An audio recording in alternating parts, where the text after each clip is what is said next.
we have our emergency preparedness plan, and so we institute our situation room, and we begin monitoring the storm. And so we're making assessments in terms of when we need to shut the corridor down, taking into account not only SunRail service, but also CSX and Amtrak and the others that run along our corridor. We do have an active construction project, and so we have to look at discontinuing construction activity on that construction project. We make sure that all of the equipment is secured leading up, and our gates are tied up. So really for a lot of protection reasons, or they're removed if they are over 28 feet.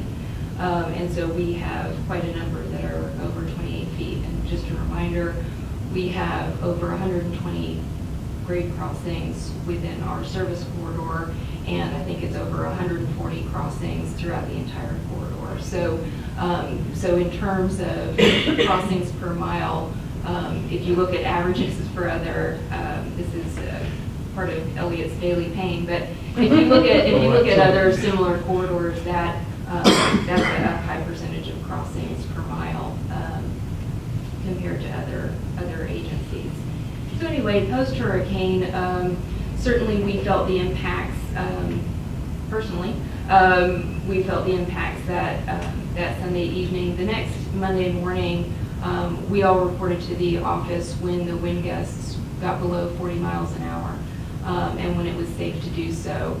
I will say that we had our agency personnel there, we had our contract staff there, and we had our consultant staff. We had the full team there ready to begin the corridor assessment. And so the very first thing, as you can imagine, just like with your house, we're doing debris removal. And so we got the equipment out there on the entire 61-mile corridor. Again, we have to do the entire corridor.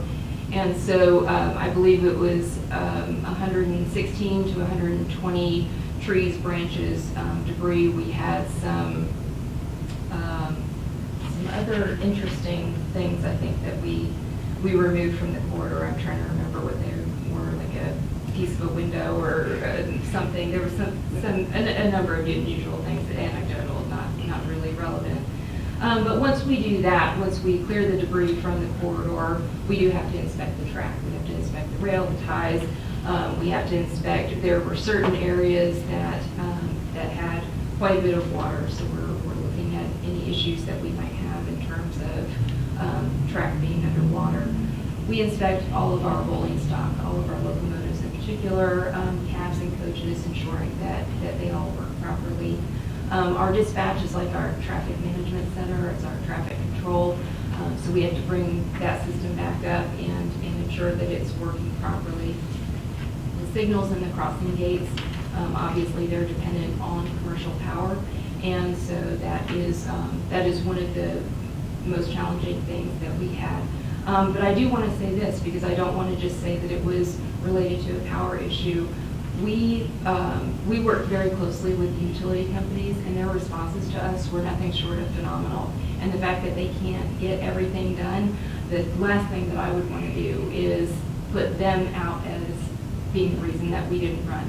They did absolutely everything that was humanly possible to not only get all of our personal residences with power, but also to help us along this corridor. So our appreciation to them, because they were certainly very responsive to us. So after we cleared the corridor and we believe that it is worthy to run trains, we do start looking at our freight traffic, because our freight traffic is trying to get back through the corridor. We got a call on Friday afternoon that the governor's office was working with CSX to bring a propane tank in from the south end of the corridor, and so we worked very closely with CSX in order to accomplish that in the very early hours of Saturday morning, and that was accomplished successfully, again, because of all of the work that we've done preparing the corridor. The next thing that we do is we run a test train, because running freight over the corridor is significant, but it is not as significant as running passengers over the corridor. And so Sunday afternoon we ran our test train to ensure that we were ready to begin service. But at that time, we did still have a few locations that did not have power, and so that's when we were looking at,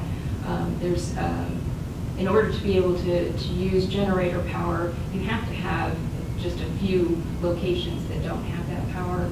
Otherwise, having too many, having to man that, having to refuel the generators, it just becomes untenable. And so what we worked very hard to do Sunday evening was to ensure that we had the crew and the resources available to get the generators at the locations that did not have power and have those to be able to work properly, to be able to tie into the dispatch and report information correctly.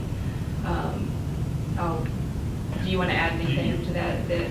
So it was, I mentioned all of that. One, again, informational, but two, I'm so proud of our team in terms of everyone knowing their areas of expertise, everyone pulling together to get everything done that needed to get done. And I can assure you that there are people that did not get a lot of sleep in trying to get everything back up and running. And so they do work very hard. I think they were as relieved as we were to begin running a service again, because that's what they want to do. They want to be running service.